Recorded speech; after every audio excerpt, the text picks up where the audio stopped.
I'm so thankful to be here. We had such a wonderful weekend last weekend. It just seemed like it carried me through the week. And seems like every corner, every turn I make, the old booger man's out there, but it seems like my mind would go back to this past weekend and how wonderful it was, and it just seemed like it just about don't get any better here.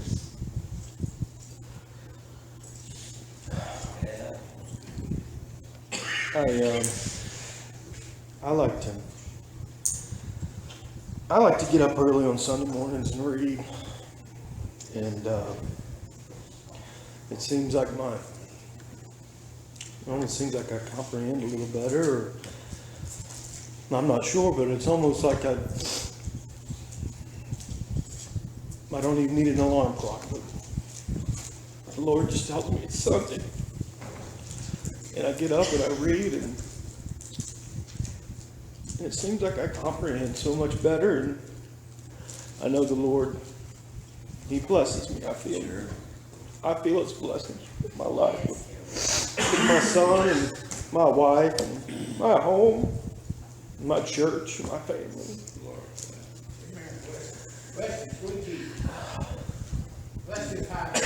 This morning I read about a man named Demetrius. He was a silversmith, and he made, no doubt, boatloads of money off seemed like just a big bunch of foolishness, if you ask me. And they worshiped Diana, and he built these big statues of Diana, and then Paul, he was going out preaching Jesus to people. They didn't like that,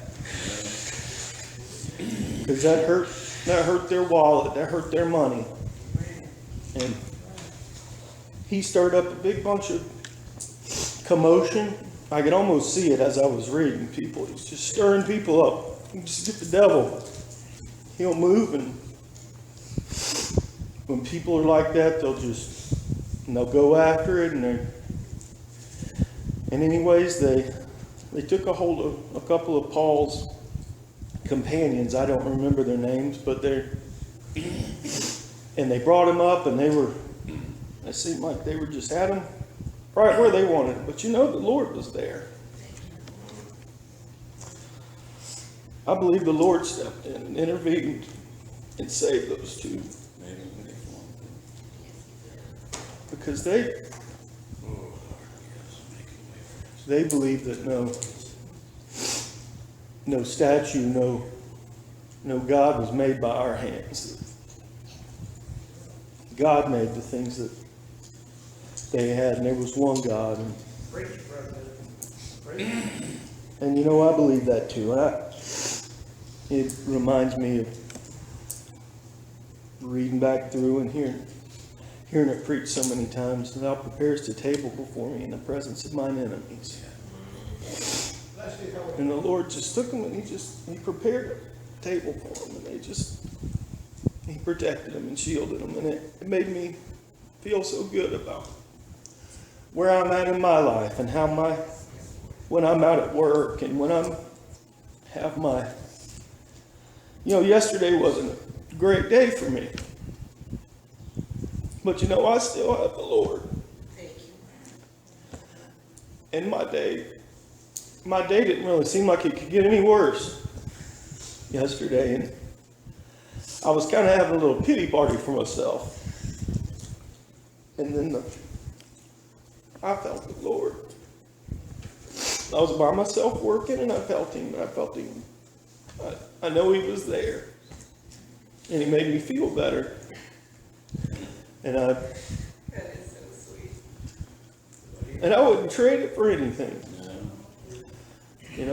I've heard Brother Brian talk about going from being in your 30s and wait until you're 30, wait until you're 40, whatever. And you wonder why you waited so long. And I know I do wonder what I was thinking, but that's all behind me now. Amen. That's right. Bless his holy name.